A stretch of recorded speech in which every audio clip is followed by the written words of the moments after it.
میرے حساب سے جتنے دنگے فساد ہوتے ہیں اس کے ذمہ دار پولیٹیشین ہیں، اپنی ذاتی فائدے کے لیے دھرم کے نام پہ دنگے فساد کرتے ہیں۔ السلام علیکم پیارے دوستو، آپ سب کو دین اسلام کے پی کے چینل پہ خوش آمدید۔ امید کرتا ہوں آپ سب خیریت سے ہوں گے۔ چلے شروع کرتے ہیں آج کی video. Good evening, sir. This is Ammar here. Actually, I wanted to ask you something. As of now, what I have gained certain knowledge about the Islam, every religion tells you if you hurt someone, you're bound to get hurt.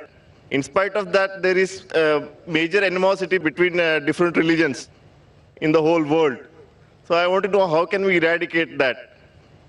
بھائی صاحب نے جو سوال پوچھا ہے، یہ سوال مہیش بھائی نے سب سے پہلے پوچھا تھا کہ ہر دھرم اگر کہتا ہے کہ دوسرے دھرم کو تکلیف مت دو، لیکن پھر بھی اتنا قتل ہوا دھرم کے نام پہ، کس طریقے سے اس کو ہم دور کر سکے۔ میں نے کہا کہ اکثر میرے حساب سے جتنے دنگے فساد ہوتے ہیں اس کے ذمہ دار پولیٹیشین ہیں، اپنی ذاتی فائدے کے لیے دھرم کے نام پہ دنگے فساد کرتے ہیں۔ اسی لیے ہر ہندو، ہر مسلمان اگر اپنی کتاب کو صحیح طریقے سے پڑھے اور اس کے اوپر عمل کرے، یہ دنگے فساد دور ہو جائیں گے۔ جس طریقے سے قرآن مجید میں لکھا ہے، سورہ عمران میں سورہ نمبر 3 آیت نمبر 64 میں، تعالوا الی کلمۃ سواء بین بینکم، آؤ ہم اس بات کی طرف جو آپ اور ہم میں یکساں ہے۔ Is it because of certain misconceptions among people?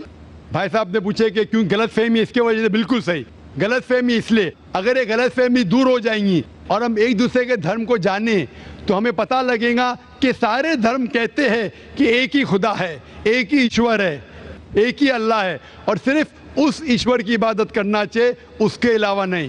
انشاءاللہ بھائی چارہ بڑھے گا، ہم ایک دوسرے کو سمجھ پائیں گے اور یہ دنگے فساد قتل بند ہو جائیں گے۔ Thank you, sir. جی ناظرین، یہ تھی آج کی خوبصورت ویڈیو۔